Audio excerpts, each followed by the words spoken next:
All right. Clap it in. This is The Wanderers, episode 23. We're introducing Jonas Martin. It's a good buddy of ours. He's been doing the radio show, or he got us the radio gig at the college, 1015 The Hawk. Yes, sir. The Bludgeoning. 1015 The Bludgeoning. Yeah, you can catch that Saturdays 9 to 12, 9 p.m. to 12 a.m. If you guys want to suggest anything at The Wanderers Pod on Twitter, hit us up. And Today we had an interview with the frontman of TYR. It's a folk metal band from the Faroe Islands. Heri Joensen. Yeah, Heri Joensen. I don't know how to say their names. No, we're lame, boring Canadian white people. Brutal. Boring names. yeah. So we basically just talked about his music and his influences and how it is being in a big metal band on such a small island. Really cool guy. Really cool. Yeah, it was a great interview. Yeah, I didn't say too much. I kind of dipped out in the beginning. I got a phone call by accident. Yeah, Colin just fucking Ruins everything. Yeah. Hey, if it wasn't a train wreck, it wouldn't be here on The Wanderers. Exactly. So, keeping it in. yeah, keeping it all in. All And the after time. that, we just got into a bunch of bullshit, I guess. Yeah. As Jonas puts it. Yeah. Talked about some video games and a little bit tent. of economy, Yeah, automation. economics, automation. Yapped our mouths, pretended to be smart. Yeah. I don't know about you, but I wasn't. The more you know, the more you know. I don't know about you, but I got 3/4 of a university. Hey, I was there. Hey, I got a full one, you son of a... Anyways, so we'll throw right to the interview, and that'll be that. Yeah. Hope you all enjoyed the episode and the interview with Harry. Harry from TYR, everybody. Take it away, Nick.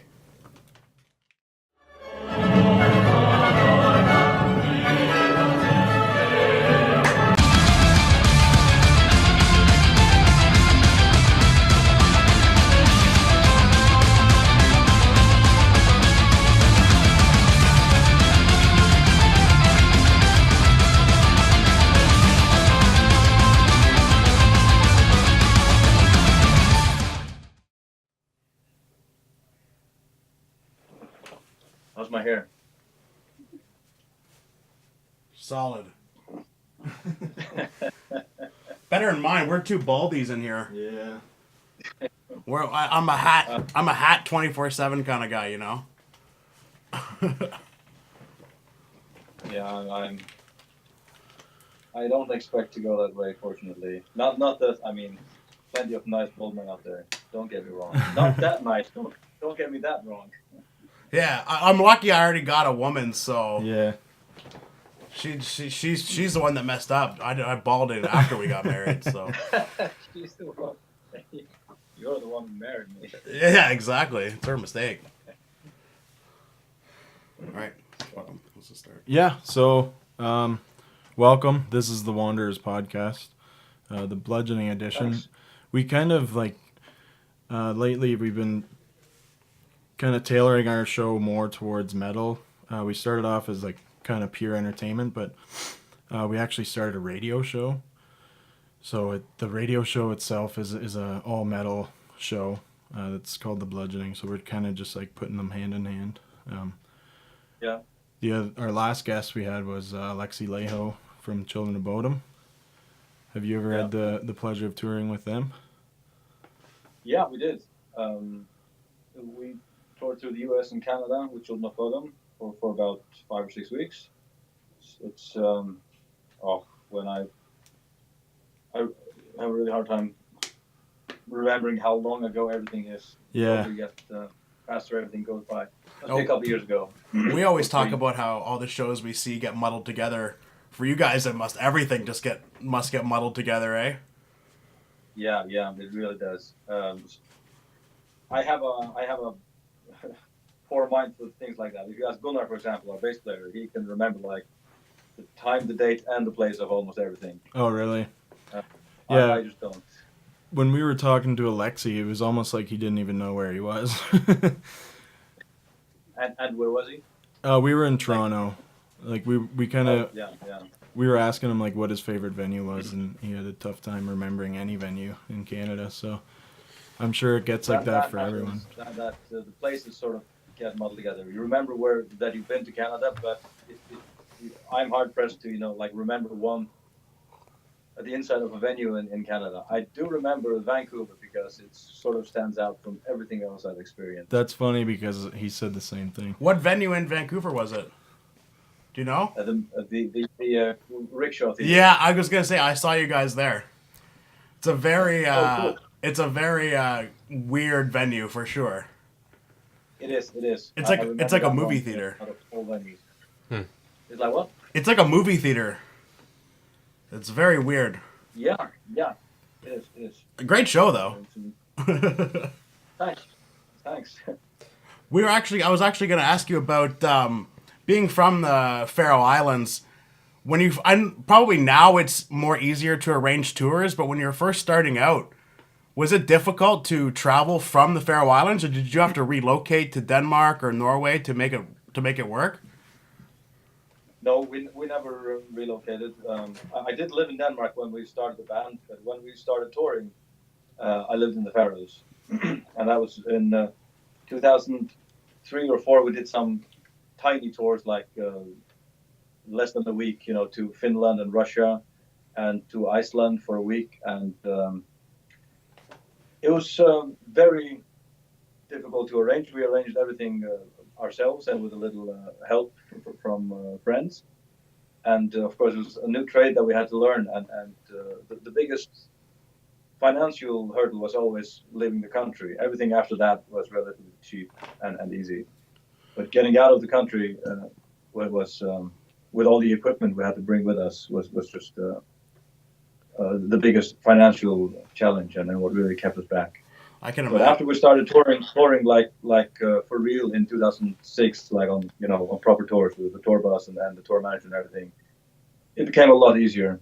But still, even today, I should say, though we do get a lot of help, like local financial government help, the flights out of the Faroes are almost always the most expensive part of the tour. So you do bring your gear with you from the Faroes. You don't rent gear on the continent or anything like that. It's not cheaper to do it that way. Well, we have to rent drums, for example. You can't bring your own drums. We did used to travel with amplifiers, but we have done a lot lately to minimize our gear. So we have digital amps, Kempers, for example, and for bass, Gunnar uses a sound amp. It's like a 1 unit little thing, and so minimizing and optimizing our gear has been an expensive and long challenge. So we have to take some gear with us. If you rent everything, you almost always get like worn down things that nobody really owns and nobody really cares about. Mm-hmm. So it tends not to work very well. And now that we can afford it, we bring our own stuff and our own technicians. Yeah, and I'm sure being on a label helps a lot with that too, a bigger label. Well, not with the touring actually, but it does help with the exposure. I mean, I can feel that the demand for the band is growing, and that gets us higher fees. But yeah, they don't really get involved in the touring arrangements themselves. Oh, okay. Was it the pagan tours that really kind of helped you guys get exposed in North America and Europe? The Pagan Fest? Well, I remember that. The Pagan Fest was our first trip to the Americas, but we played a few tours in Europe before that. But it might have been the biggest single. I'm not sure. We were on tour with Amon Amarth in Europe before Pagan Fest, and that was pretty big. I would say it was probably bigger than Pagan Fest, but as for the US, Pagan Fest was really what brought us over there. Yeah, so since then you're kind of like one of these bands that kind of a lot of the times you're opening up for other bands, and I've seen you guys. I couldn't even count how many times. So it must be nice to get into a market like America, and then consistently have a fan base growing. So it's really impressive since you're from the Faroe Islands, such a small nation, that you were able to accomplish so much. Yeah, well, thanks. I don't think really it's more difficult for us than say a band from Sweden or Iceland. The only thing, I'm not sure it's even a disadvantage that Faroes are relatively unknown. I think it makes people curious, and the fact that we have our folklore to draw on. But then again, so do they do the same thing in Iceland and Norway and wherever. So it's not really specific to us. Yeah. The biggest disadvantage of living here has been the travel cost to the mainland. Yeah. I think everything else has probably worked to our advantage. It's really interesting. You touched on something there that you really kind of fell into this folk metal genre, yet you don't have any of the traditional folk instruments as the other bands do. Like you have Fintroll and bands like Ensiferum and Elveti who have all these traditional instruments, yet you guys do the simple. I think it might be the singing, right? The part of the Faroese folklore, right? Yes, the reason for that is quite simple. There are no Faroese folk instruments. There's only singing. Wow. Yeah. In Iceland they have some kind of harps or old instruments. In Norway they have plenty to choose from folk instruments. In the Faroes we have nothing, and so far as anyone knows, there never was any particular Faroese folk instrument. People were more interested in the stories and the ballads than the music itself, apparently. So we have a ton of vocal melodies and folklore, but no folk instruments. So for that reason, I never thought about using it. I wasn't really aware there was such a thing as folk metal when we started. I only heard about these bands after we released the first album. Bands like Battery and what have you, Einherjar, other folk bands. So if you had, yeah, go ahead. So if you hadn't heard Battery specifically and stuff like that, what was the inspiration to start a metal band, and what were your influences?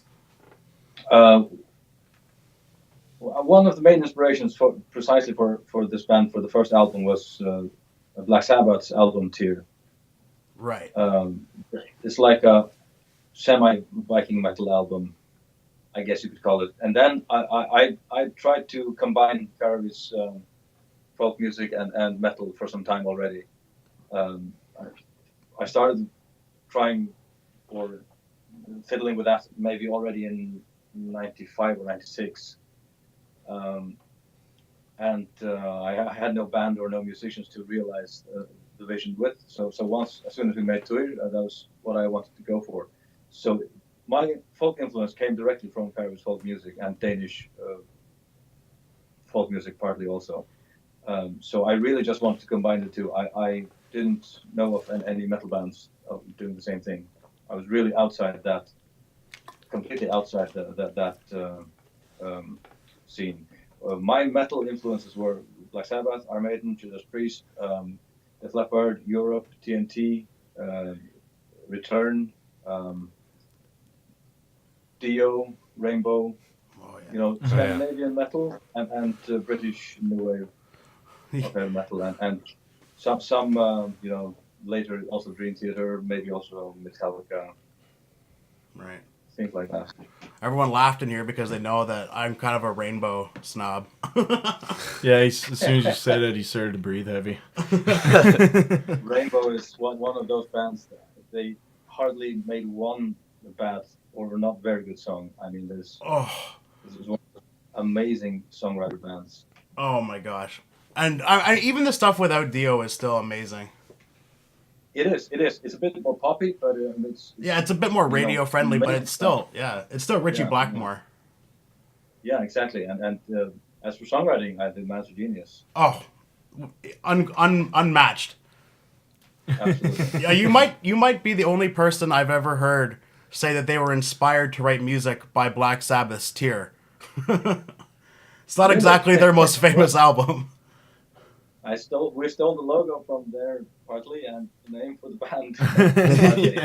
Of course, also inspired by mythology, as also inspired Black Sabbath for that album. Yeah, it's one of Black Sabbath's most.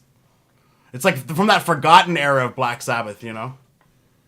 It really is. It's a strange album. It's sort of half of it follows the mythological thing, and the rest of it is sort of completely outside. Like they made half a Viking metal album and then half a standard metal album. So it's sort of it's a strange album that in its entirety doesn't really work, but they have like a great basic idea, I think. Yeah, so I understand if it turns some people off.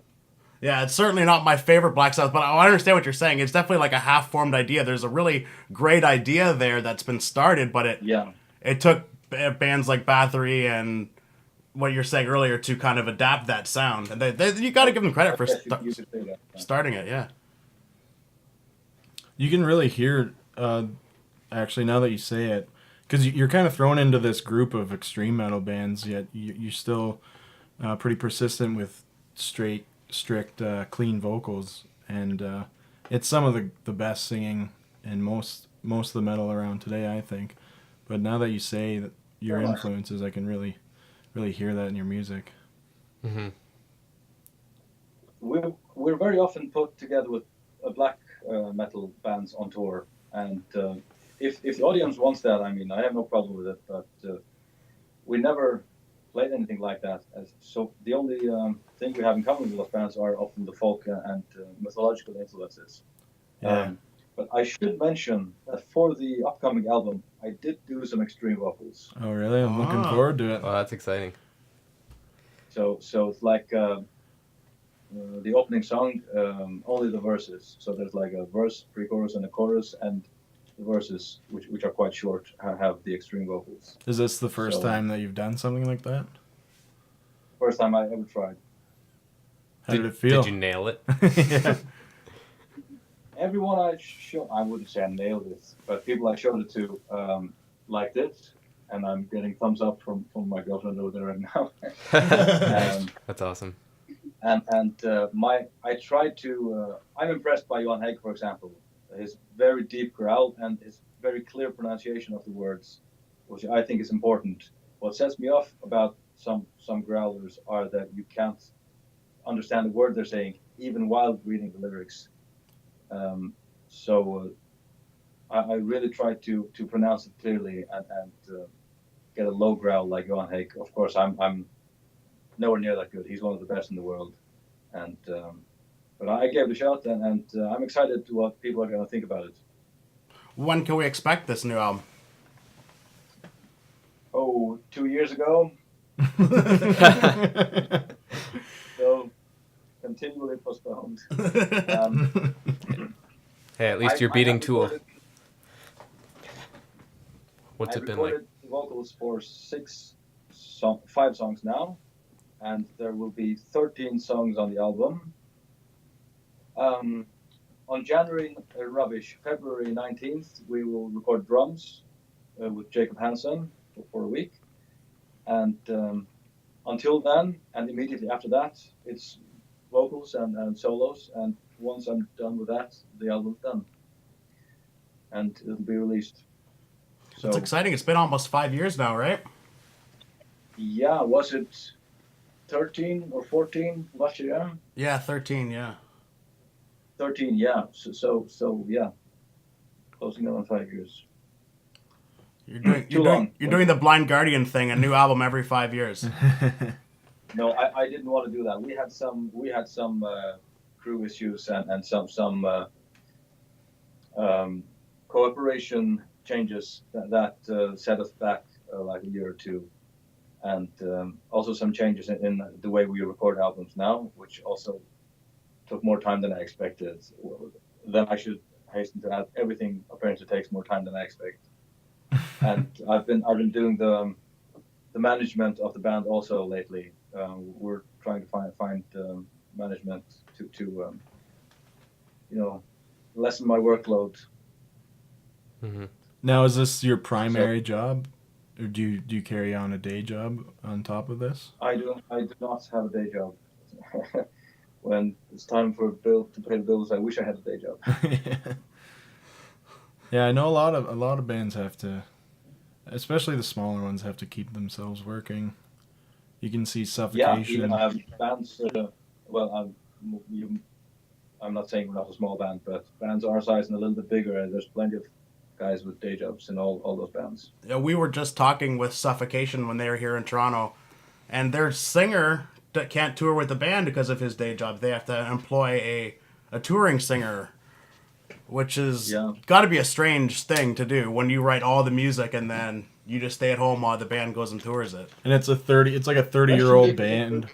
Singer, yeah, that's quite weird. I mean, this front man is like the face of the band, and if they want to do that, it's up to them. But I know some bands whose main members don't want to tour at all. Take Moonsorrow, for example. Henry just stays home, even though he's like one of the masterminds of the band. He just doesn't want to do the touring. It sort of takes now Moonsorrow are a fine live band. That's not what I'm saying, but it takes a little bit away from. You see the guys on the cover of the album, and you see some different guys live. It may lessen the feeling of authenticity for the fans. I don't know. So when Moonsorrow does tour, they just get a fill-in, or he actually, it's just they don't tour? They have a regular guy. Well, I mean, they have the same guy every time. His name is I forgot his name. I hope he doesn't see this. He's going to strangle me. I know them quite well. I haven't seen them in some time. It's the same guy every time. Henry goes on tour for a few days or a few weeks, and then his stand-in comes and does the rest. Some guys just don't want to do the touring, and I respect that. But I think it's very important that you present, at least for TYR, I want to do that. Present the whole band live as you do an album. Yeah. Well, I feel like these days especially, people listen to music in order to. I don't know, maybe this is just how I listen to music, but when I listen to music, I listen to it because I'm so excited to see that band live. It gives you a different perspective when you see it live, when you know the music. Maybe I'm just like a live music addict, but I see exactly what you're saying. You want to see the people who wrote it, and you want to have that connection with the band. Yeah. So that's how I feel at least, and not everybody does, obviously, and that's up to them. But that's what I really like, and when fans are able to play similarly live as they do on album, it annoys me that bands make such big arrangements and they don't do anything sort of to fill out the big arrangements live. That's another issue that some bands have. It just doesn't sound the same live, and that tends to annoy me. At least, and I know it doesn't annoy most people, but you guys clearly put a lot of effort into your live shows, because I mean, every time I've seen you, whether you're playing in a small room or a big room, you always bring it 100%. I've never seen you bring it anything less than that, so you're clearly very passionate about that. Mm-hmm. Thank you. I'm very glad you think that. My main focus is always the music. Get the music right, and Conan and Terje care more maybe about making the live show good, and that's also important. It's very important to have a good stage presence, and Conan is just one of the best people I've ever seen at the stage presence thing. So I just try to look at what he does and imitate that a bit. I'm always the one trying to make everyone play exactly like an album. Maybe that's not always the best thing to do, but that's what I care about at least. If you can do both, that's ideal, right? I would hope so, yes. So this new album, can we expect some of the political songs to make it through, like in the past? I guess you can say there's some politics in all the albums so far. As I said, I've only written the lyrics for song number 5. There's 13 songs on the album, so I'm not even really 100% sure what the remaining songs will be about. But so far, yes, there's politics in it, definitely. Not in the same direct manner as with Shadow of the Swastika, though. So what was Not yet. the story behind that? The song "The Shadow of the Swastika." Yes. There was a guy in Berlin who was accusing bands who played folk and pagan metal of being right-wing extremists, Nazis, and he had managed to get a few shows cancelled. I'm not sure by which bands, but when we came to Berlin after that, the same story. He tried to, he told the venue he was arranging protests and tried to pressure them into canceling the show, and they called him on it, and turns out it was a bluff. That there was no protest arranged, and nothing happened. And but he had a lot of presence in the media, and he had some backup from journalists, and it made me really angry because this happens especially in Germany, that people are hypersensitive. As soon as someone points the finger and says Nazi about someone, then I shouldn't say everyone, but a disproportionate amount of people in Germany jump on the train and agree. And all it takes is that you call someone Nazi. You don't have to prove anything. And it made me really angry, so I wanted to write a song about it. And what amazed me even more is all the German people I asked about this idea of mine, making a song called Shadow of Swastika. They told me if I mentioned the word swastika in a song, my career would be over immediately. I didn't believe that, so I called that bluff. And I released it, and absolutely nothing happened. Not one journalist even insinuated that we were right-wing or even asked closely about it.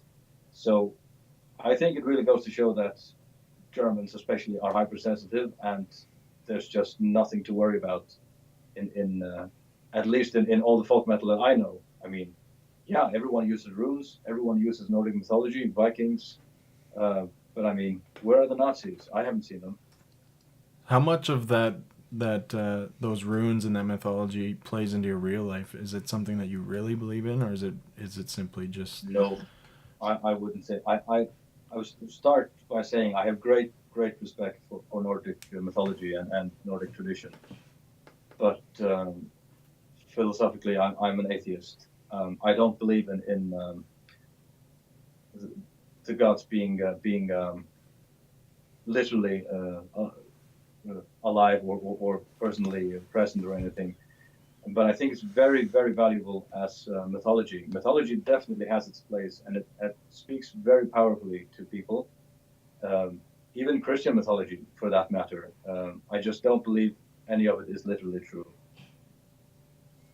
Yeah, that's refreshing to hear. A lot of people in the northern Nordic countries are like that, and then there's obviously some that take it seriously, but it's good.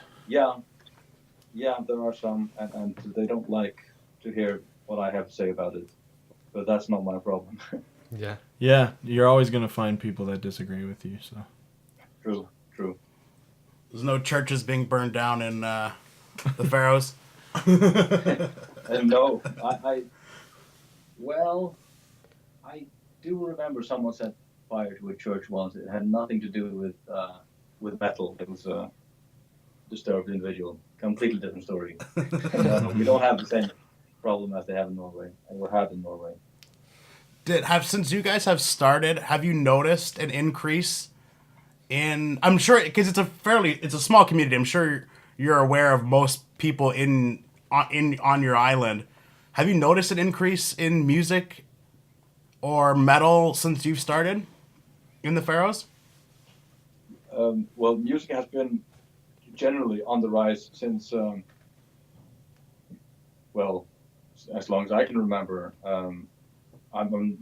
There are plenty of bands. I think there's a disproportionate amount of bands per capita in the Faroes, and we are now two metal bands on Metal Blade Records from the Faroes, and there's plenty of smaller metal bands trying to get attention and release albums. And outside metal, there's very diverse scene. There's internationally famous country singers, pop folk singers, singer-songwriters.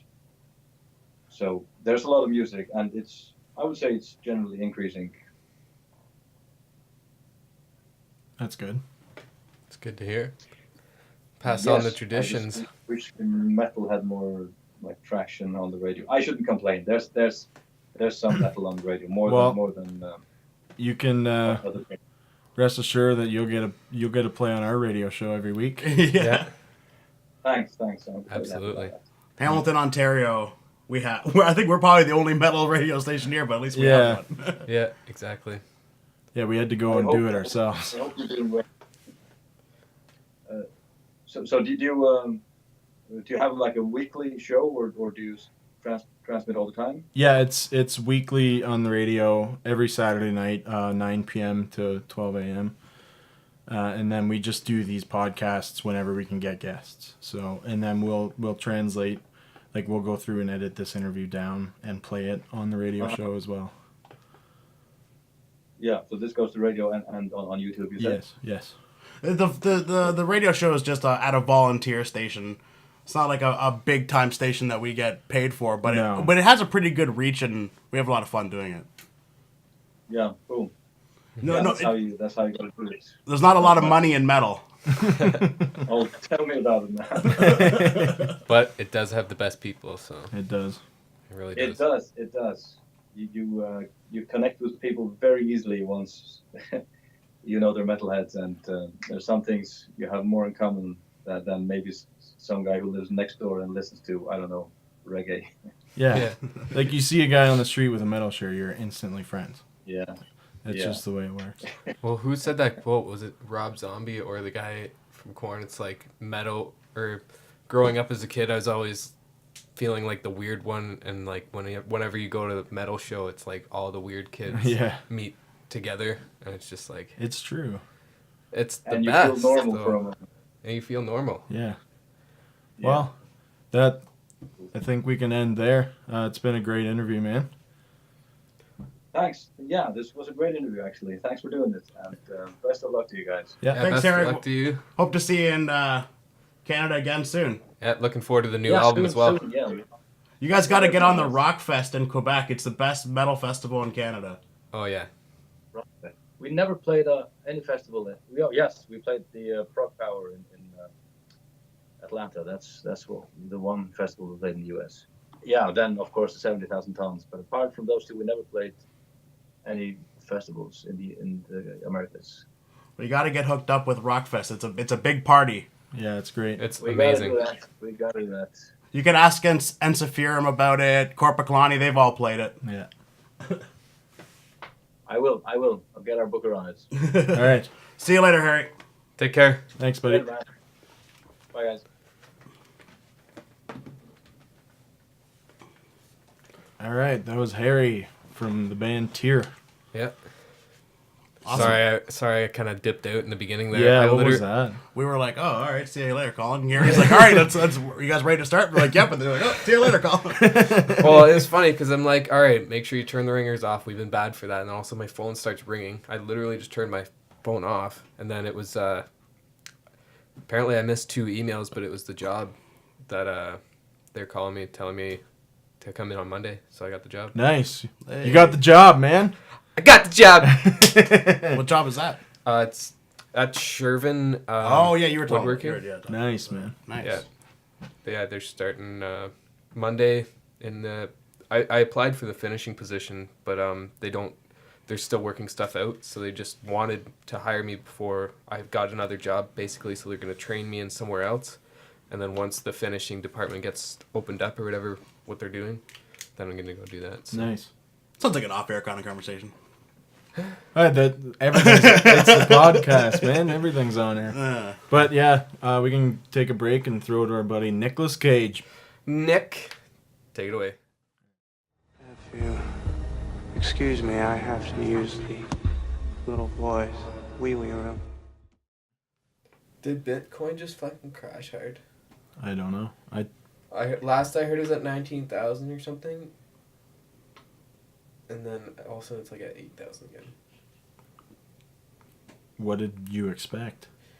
Nothing can sustain growth like that. No, I know. Especially nothing with a tangible, No, I know. where there's no tangible product. No, I know. It's just an idea. That's all it is. Well, so is money in general. No, money has banknotes. Yeah, but Money is tied to banknotes. Money is such a fucking weird concept. Right, but really it has physical. Someone just like made it up. It's not like one backed by gold, one though. day, some fucking caveman was just like, "I give you gold for that." And they're like, "Okay." Well, it And then wasn't the a economy- caveman, These but systems- or They whatever, used to like trade, a like, shells. yeah, like some fucking was like, well, this is seashells. content, so let's. "It's that sweet tent." that sweet tent. Anyways, money itself is tied to banknotes. That's why you have inflation. When you print more money than you have value, right? So it just keeps going up. Well, I get when you inflate, the value goes down because there's There's just more Big. covering for one. right. But what was it? Nixon, he signed over so that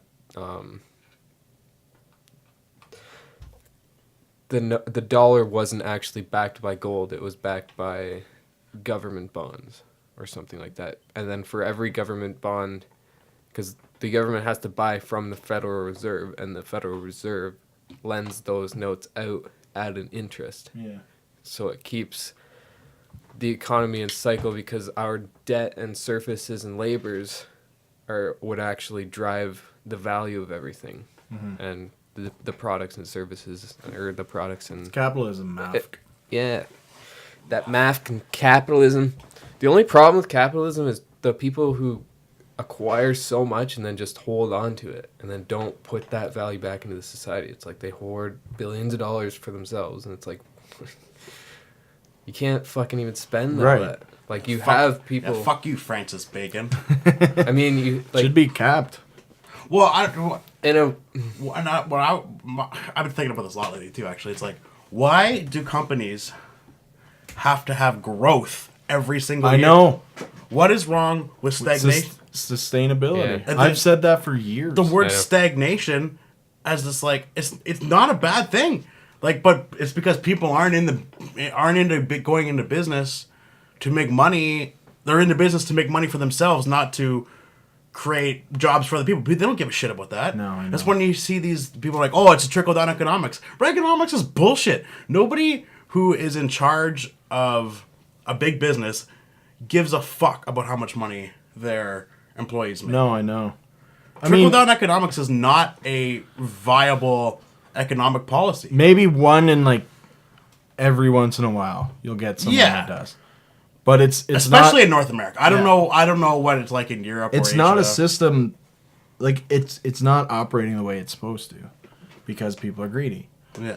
Yeah, that's Well, and another thing I've been thinking about is our economy is ready to crash because our economy doesn't know how to respond to modernization.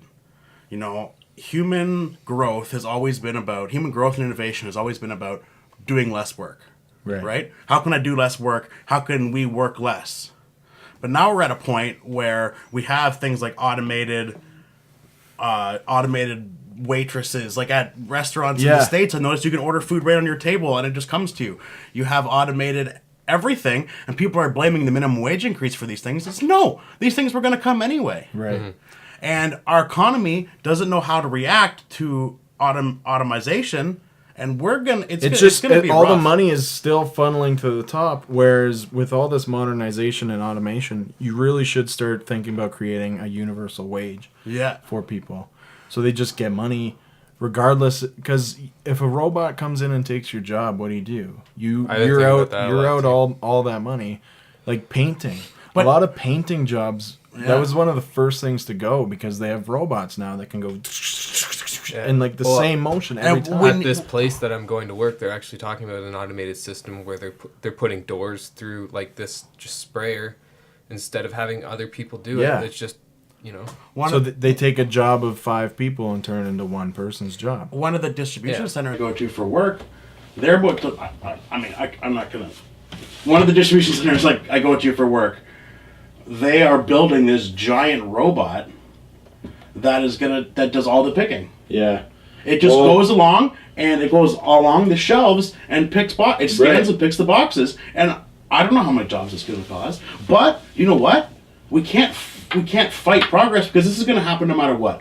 If the minimum wage was $4, this was still going to happen. Yeah.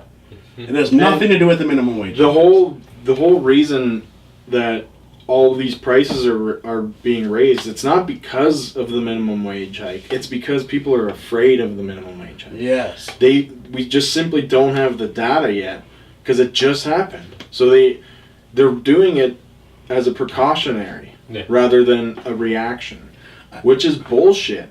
And I've seen people defending these Tim Hortons franchisees. It's insane. And they're like, oh, they're small business owners. Bullshit! You have to have $2 million in the bank in Hamilton, in the Hamilton market. You have to have $2 million in capital to open up a Tim Hortons. Yeah. It's like these are poor people. It's like it's some poor guy starting up a cafe. Right. Like, fuck, you have to have $2 million in the bank to franchise a Tim Hortons. Like, And all that stuff that happened with Trump, like he just did a bunch of tax reductions or tax cuts. Like that's not going to trickle over here at all, will it? no. They're a separate economy. No, I get that, but We're kind of going in the opposite trend. It seems like we're only tied by trade. Yeah.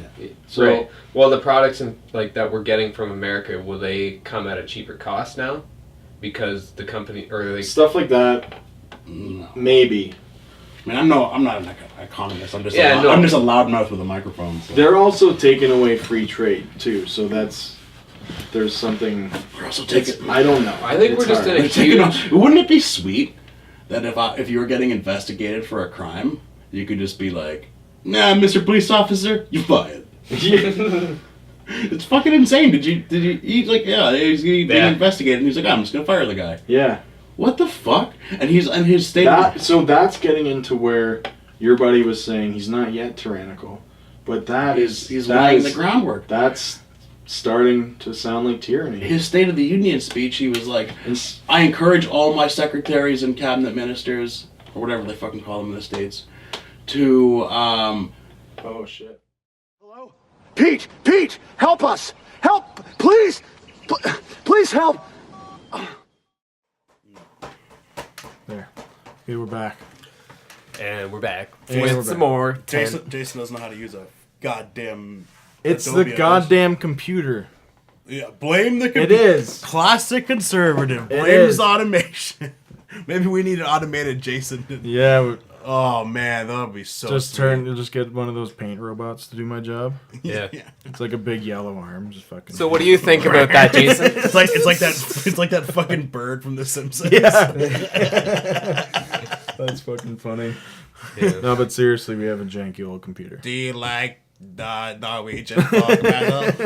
We have like a little like fucking mic, like a little fucking. Like, we have like one of those soundboards. It's like folk metal. Do you like the Norwegian instruments? That's weird that the Faroe Islands don't have any instruments that they. Well, not really. They're on a tiny island. No, but so is like Hawaii, and they have like it's just cool. It's just cool that they like. I don't think Faroe's not even close to the size of Hawaii. No, that's true. But like Samoa and all those. Plus, it's in the snow and cold. Yeah. So, it's really cool that like. do they have trees? That might be a thing. Like they might not have trees. Yeah, well, like Iceland doesn't. Yeah, so they wouldn't have the wood. My dad has a friend who's in the forestry department in Iceland. What do? And they have no trees. They cut grass. No. What his job is to bring trees back. Oh. Oh, okay. Because when Iceland was first like being settled by, They would have chopped it. they all chopped down. all the trees down to make their houses and their canoes and their ships and all this shit. Yeah. And now they got no trees left. And so they're having massive wind problems there Well, obviously, because the wind is just annihilating the country. it's just gonna turn the whole thing into a fjord. Yeah. Just one giant rip through the. So they have to so they're trying to make trees happen, but every time they plant new trees, the wind just fucks them up. Obviously. So they're trying to. I don't know. It's crazy. And I wonder if they have the same problem there. But England is having the same problem too, actually. Well, England, it'll be solved by buildings because Yeah. they're way overpopulated. Yeah. So they'll just put up buildings. Man Was it Bill- trees. More concrete. Did you guys hear about that shit with Bill Gates? Or even in Toronto, Google is making like a city, like a smart city. In I Toronto. haven't. No. My buddy Alexi was telling me about that, and then also I just Your buddy Alexi Leo? yeah, my buddy Alexi Leo. No, He is our buddy. Alexi Helliger.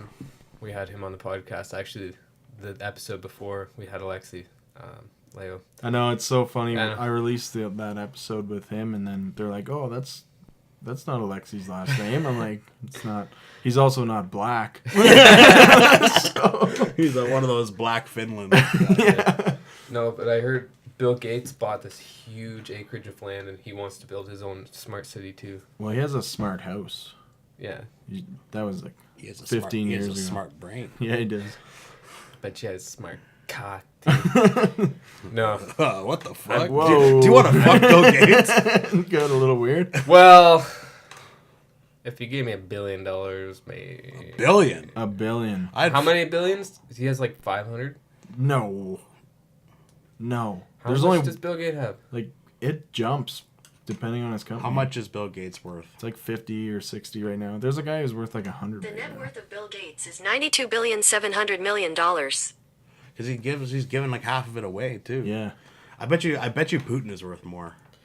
How much is Vladimir Putin worth? Here is some information for what is Putin's net worth? According to Time.com, one less credible critic says Putin's real worth could be as high as $200 billion. Whoa. Whoa. Okay. No wonder Trump likes to goggle on his fucking big old schlong. Yeah. Anyways. All right, too much dick talk. Yeah. Not enough TikTok, guys. Smart cities. Smart cities, yeah, like It won't work. People are too dumb. People are too tough. well, They are. they're gonna migrate all the smart people there, and then Then just kill all the dumb ones. Then just like You know who's the smartest spread guy? infection everywhere. Elon Musk. No. What is it? The creator of King of the Hill. Oh, Mike Judge. Mike Judge, yeah. Smartest guy ever because he predicted the future with Idiocracy. Yeah. We have President Camacho already. No. Next election, we got President Camacho. The Rock. The Rock. Oh, man. With Oprah as his vice. That would be so sick if there was two straight presidents who've been stunnered by Stone Cold Steve Austin at WrestleMania. And then it goes to Stone Cold. Yeah, if you all want me to open up a can of whoop ass in the Oval Office, give me a hell yeah. You want me to fucking nuke North Korea? Give me a fucking hell yeah. Toss me an ice cold Steve Weiser. That's funny. Oh, man. And meanwhile, up here, Trudeau's just like, God damn it. Pierre? Yeah. Like Pierre Trudeau? No, Justin Trudeau. You said Pierre. But I said Trudeau. Up here, Oh, Trudeau is just up like, here. God. Up here. Up here sounds too much like Pierre. Man, speaking of Canadian politics, good old Doug Ford running for the Conservative Yeah, Party I saw leadership that. in Ontario. I saw that. Crack smoking mayor's brother, who's actually a bigger son of a bitch than Rob Ford is. Was he? Yeah. He'll get in. What a roller coaster that family is. Yeah. Like, holy shit. So They had their TV show for one episode and then got canceled. it's Well, the who fucking- wants to watch a fucking TV show about the Fords? bunch of rich fat white guys. I like the people. I'm gonna go shit on my golden Hey. toilet now. Watch. It's like, People watch worse. well, I don't know if they do. That's People bottom watch of the- this. Do yeah, they? do. Wow. Hey, man, we got like 1,500 views last week. Oh, Or the other goddamn. week. Yeah. That's probably more people than watch the fucking somebody on Ford shit. YouTube. Yeah. Somebody on YouTube's like, "What fucking kind of channel is this?" You're just like, "A podcast." Yeah. It's like, it's in Hate the is fuck- gonna hate, man. in the name. Did you delete the comment? No. Somebody deleted the comment. Leave them comments up. I did. No, I It don't. must have been the guy who posted it then. Like He's somebody realized they oh, were a fucking idiot. Oh, on it YouTube. is. It is. Well, a he was podcast, like, so- "Look how nervous they are." I'm like, "Yeah, I was meeting Oh, a that fucking guy. hero of mine. I was nervous as fuck." Okay. He's like, But then Oh, okay, immediately, he's just like, "No, I've been there. Like, I've had my." Yeah. time." What if you like confront people like that without being like, into there? It's like, oh. Yeah, you just be level-headed and give them the explanation. Yeah. Unless they're trolls pretending to be Jordan Schlansky from Conan. I've had that on YouTube. Oh, boy. Well, I don't know. Did you see any of Conan in Haiti? That was pretty cool. No, I didn't. I don't watch the show like I used to. You know, I don't either. I like it's still like I watch YouTube clips of it all the time. I don't even do that anymore. I used really? to. Yeah, I used to watch. I went from like watching the whole show like almost every day to like a little bit here and there to just watching the clips. Yeah. Now really, I only watch when he's doing the Clueless Gamer. That's the thing I like the least. I'm like, I don't give a shit. I like it because I don't play video games. I love video games. I'd like to like video games. I don't have the attention span for video games. Sometimes they piss me off. Like I was an hour late coming here because I got into an intense fight on a video game. You didn't bring that here, when did UFC 3 come out? Just a couple of weeks. Last night. You didn't bring it over because you got pissed. You're like, fuck. Well, you went out to the store and bought it this morning. No, it was on. I had it pre-downloaded on my system. My God. You're the problem with your What? pre-downloads and your pre-orders. I just bought it so I can fucking play the game. But I have an issue with EA because you're the one with the issue with EA. Oh, everybody has an issue with EA. But they release half games. Like when you pre-order a game online for the digital download, the whole reason of doing that is so you can download it and have it on your system when it comes out at midnight. Yeah. But what EA does is to reduce their file size, they only release half the game. So it's only like a 20 gig download. So you download, that's what preloads.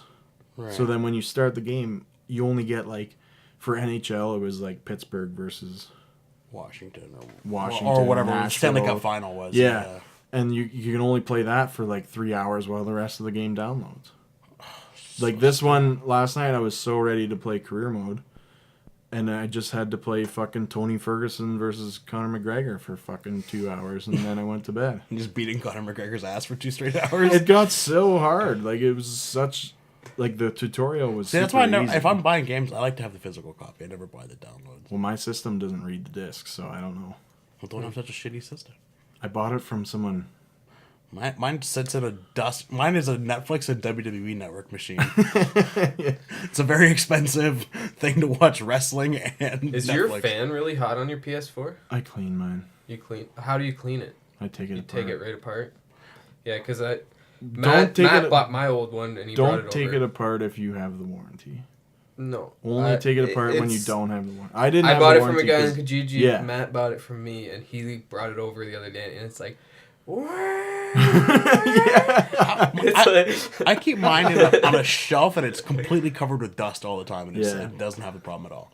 Well, it has a really powerful fan. It keeps it cool still. Yeah, but I clean mine continuously, like so it's quiet as shit. And it still doesn't work. Yeah. Normal. Well, the previous owner would leave it on for hours on end, and so do I. And the optic warped. So it reads sometimes, not all the time. Right. So I just don't buy them anymore. Because some games... Last game I bought, physical, was Horizon Zero Dawn, and it didn't work, so I just got upset. Do you know what I wish EA would just do for sports games? Is if you could just pay like $30 to get all the updated rosters. Instead of... Right. And they could just release a new game every 2 years. So what they do... Or every 3 years. Because it's bullshit. It's the same game. I know. With FIFA, it's a little different. At least with this year with FIFA, they try new things. Yeah. But it's such bullshit. They haven't changed much in the last, 5-6 years. And you make your ultimate team, in FIFA especially, you spend fucking hundreds of hours, too many hours... And making your ultimate team, and then it's like new game comes out, and it's like, oh, start all over again. Yeah. And it's fucking bullshit. But that's why I like UFC, because they make it a whole new game every time. Well, there's been 3 in 10 years. That's good. I know, that's what I'm saying. Because it feels like a brand new game. Mm-hmm. They don't have to have a new fucking NHL or... It's not just a palette swap. Well, I hate Madden. I haven't played Madden in years, but... I like Madden, but... FIFA and... I really liked the show for a while too, but that got boring. It's the same thing every time. The show doesn't even have a career mode. Like it has a career mode, but it doesn't have like with FIFA they have the on the new one they had the journey.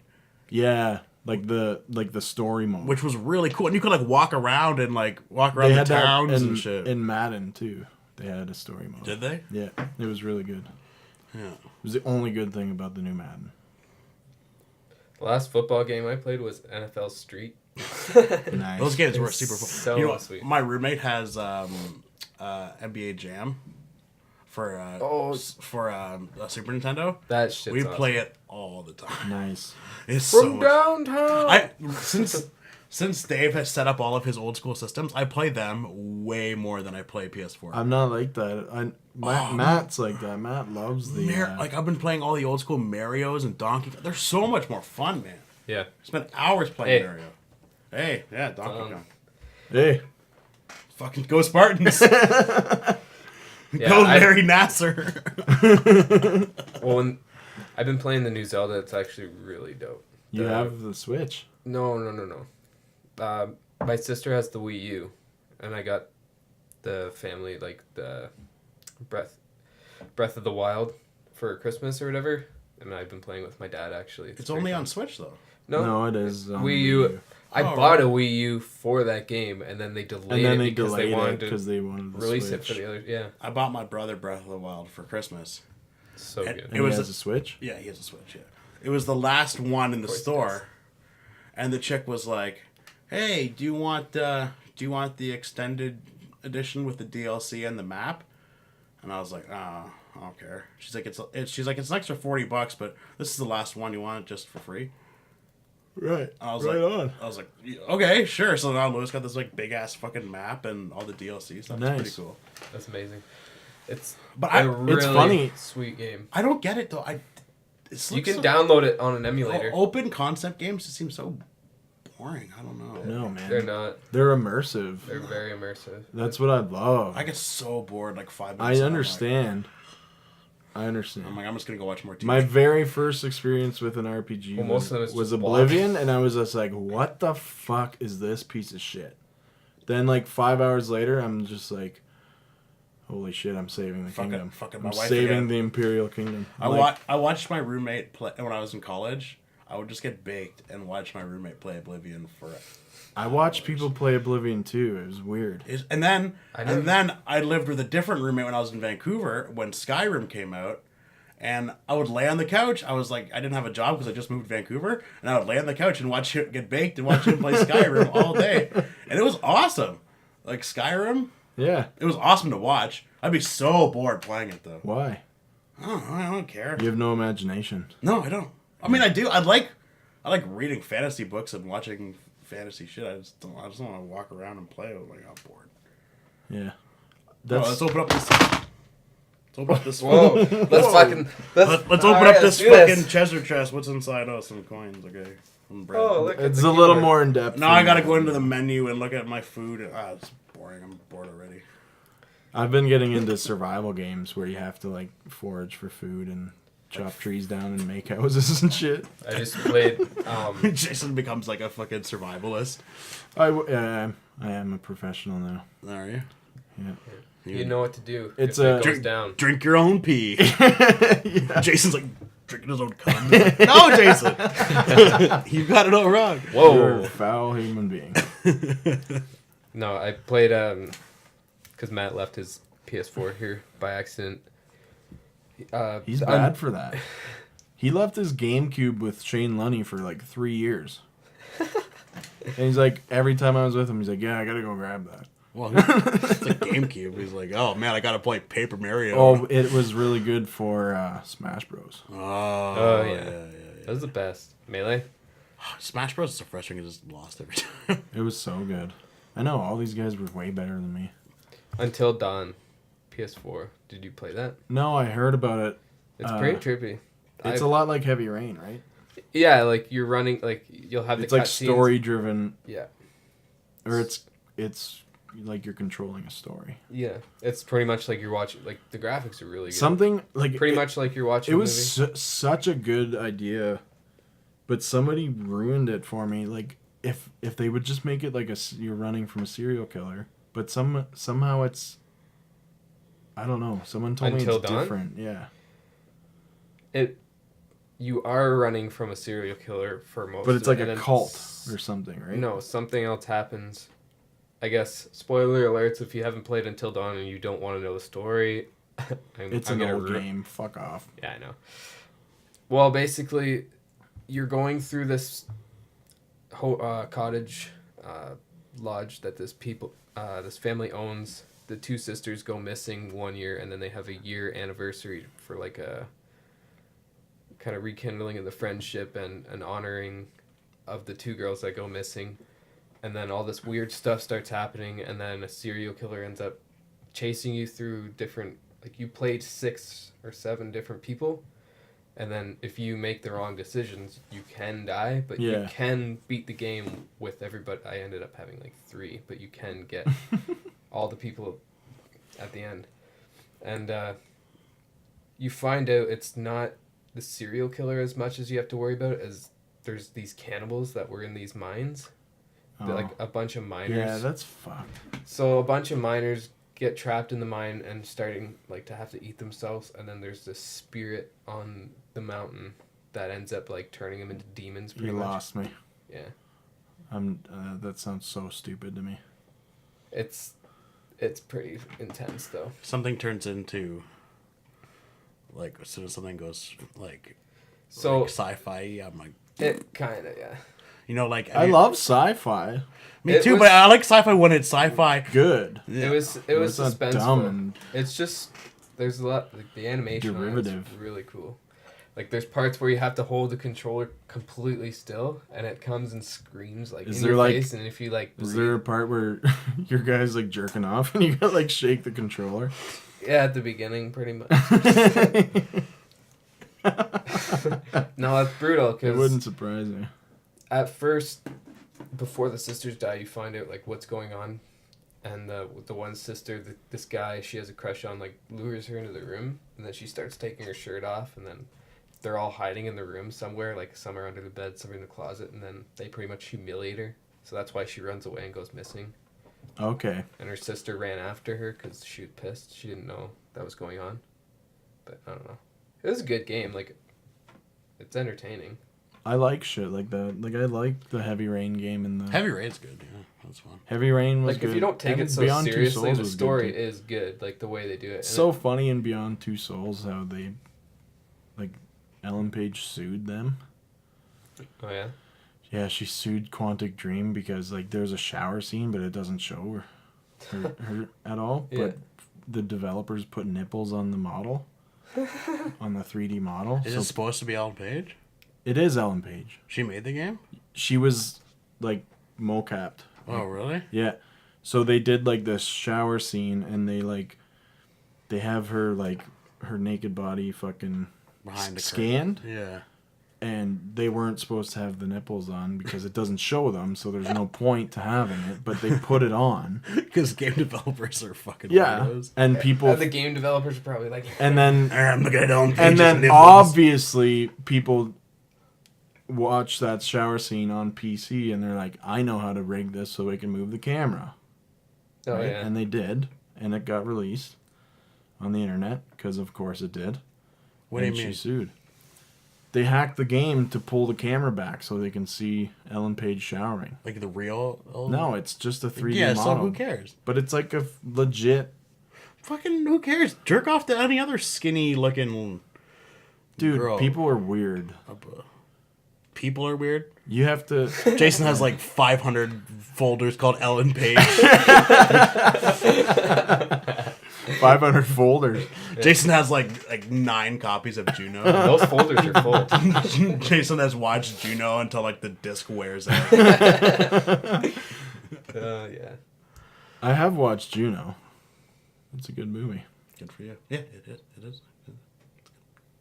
It's a good movie. Oscars what's so good about it? Huh? Oscars are pretty soon. I usually try and watch all the Oscar nominated movies before the Oscars, and then I'm like, they're all so Oscar baity. That's why I don't like them. Like, they're movies that are specifically made for the Oscars. I haven't watched like any of them this year because I've been working so like much. 3 Billboards Outside. I heard that movie was amazing though. I haven't watched it. The only one I've watched is Big Sick, and that didn't even get a Best Picture nomination. on Oscars. Yeah. The nominations are out. Oh, yeah. I haven't The looked best at them. pictures are like Shape of Water, Three Billboards, the new Paul Thomas Anderson movie with Daniel Day-Lewis, Phantom Thread, it's called. Did he get nominated for Best Actor? Daniel Day-Lewis? Yeah. Oh, yeah. It's his last movie. It's his last movie, yeah. And I heard one person describe it as, I couldn't tell if this was the most boring movie I've ever seen or the most captivating movie I've ever seen. Same with Lincoln. Yeah. Although I'll take the side of boring on that because I fell asleep. Yeah, Lincoln was pretty boring. I read half the book for that movie actually. And what was I saying? Phantom Thread. It's Paul Thomas Anderson and Daniel Day-Lewis. It's guys who made There Will Be Blood, right? Yeah. And it's about a dressmaker in London. Yeah. It's like, oh, I'll probably watch it. So will I. And I'll be like, well, that was really long. There's some weird movies that they have like really strange concepts that I've watched that I really like.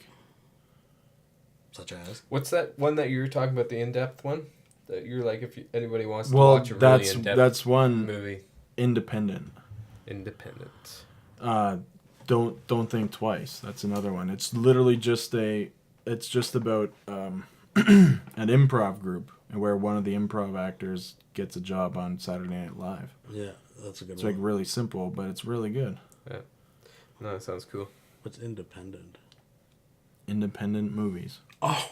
I thought you were talking about a movie called Independent. And I was No. like, I've never heard of this. It's called Don't Think Twice. Yeah, it's a good one. Mike Birbiglia. Yeah. Yeah. He's one of my favorite comedians. Yeah, I like him a lot too. I watched one of his specials and then... Did you watch Sleepwalk with Me, his other movie? No, I haven't watched that yet. It's really good. I will. So I guess I kind of wanted to make a little plug here. So when we're on the air for the bludgeoning, we're going to have our Twitter handle open. So if you guys want to make suggestions for any songs or anything, because I had a couple people actually ask me about the radio show. You can also remind Colin not to swear. Yeah. Well, Do that. Yeah. Do that often. Yeah. So. and don't say Super Bowl. No, Trademark. that's not as big of a deal. No, I know. You can't say it here either. Yeah. I said No, you can't. You can be sued. You're gonna be I sued. said isn't- Superb Owl. Super Bowl. Super Bowl. Super Bowl. Roger Goodell's gonna come after you, bro. Good. You ever see Doug Benson's video podcast? We're gonna He's put always Super got Bowl in he's the name always of this got video. people's like NFL logo censored on their hats if they're wearing them or whatever. Oh no, we're not monetized, so it doesn't matter. Yeah. So fuck you, Well, Roger for Goodell. anybody that's curious, I said that The Rock should fucking pile drive Trump Yeah. live. The Rock doesn't on their- even do a pile driver. God. That was the most egregious error. I don't watch wrestling shows, so I don't know the technical terms. Pile driver is the Undertaker, one of the Undertaker's moves, but his is the tombstone. Tombstone The tombstone pile driver. kills people. Did he actually kill somebody? No, But he hurts people. Bret Hart, Stone Cold Steve Austin, and Owen Hart all broke their necks on a pile driver. Stone Cold Steve Austin broke his neck on a pile driver in WrestleMania 15, and then finished the match with a broken neck. Wow. Or WrestleMania 14 against Owen Hart or Bret Hart. Finished the match with a broken freaking neck. What a crazy bastard. Well, all of his neck muscles would still hold it together. Well, actually, Kurt Angle.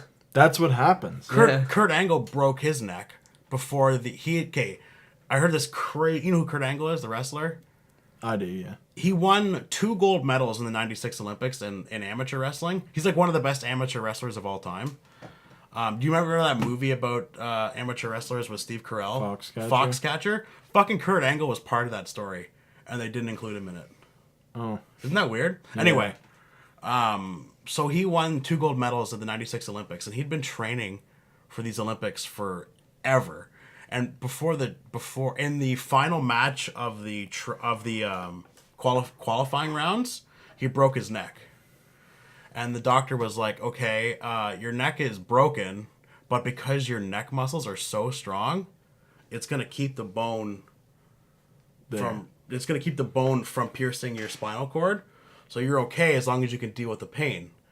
But because it's the Olympics, we can't inject you with anything. So he fought with the So pain. you just have to do Endure all this You pain. have to endure an insane amount of pain while competing in the Olympics, and he became the first ever American to win the gold medal in the heavyweight freestyle wrestling. Yeah. It makes my Fucking neck hurt insane. thinking about it. Insane. Then he got a fusion and turned into a wrestler. Then his neck was fixed, and he turned into a wrestler, and made millions and millions of dollars. Became an alcoholic. Who was that boxer that they broke his neck in a car accident and they made a movie about it? I don't know. A wrestler? No, a boxer. Oh, I don't know. Same deal. He broke his neck, and then if they fused his neck, he couldn't compete professionally anymore. So he got like that fucking rig Oh yeah. on his head, yeah. and he was like training with the rig on and shit, Jesus Christ. with like fucking screws in his head. So it's just like fucking crushing weights with a fucking helmet on. That's crazy. Yeah. I was reading. And that's based on a true story? Yeah, and then he came back and Wow. won his belt back. You know That's You know the UFC writer Dave Meltzer? He's like a big UFC writer and wrestling writer, and combat sports writer in general. I've heard the name. Anyway, he was saying that if UFC was popular in '97, when Kurt Angle was a free agent, He would have done. he would have gone down as like the best UFC fighter of all time. Oh, probably. Just because his mat wrestling skills was just like. Oh, did you hear about Matt Hughes? He beat the shit out of Brock Lesnar one time in a real fight. a real fight. Yeah. Nice. And he's like 80 pounds So- lighter than him. Last I heard, Matt Hughes was like making a comeback to the UFC, but I guess he got into a car accident that Yeah. like Yeah, I heard really fucked him up. Yeah. Like brain injury. Yeah, yeah. Like I can't even speak properly. Yeah, I anymore. read about that. That's nuts. too bad. Yeah, and that one. He was one of the greatest of all time. Do you know what? Guess what? Boxing and UFC, it's bad for your brain too.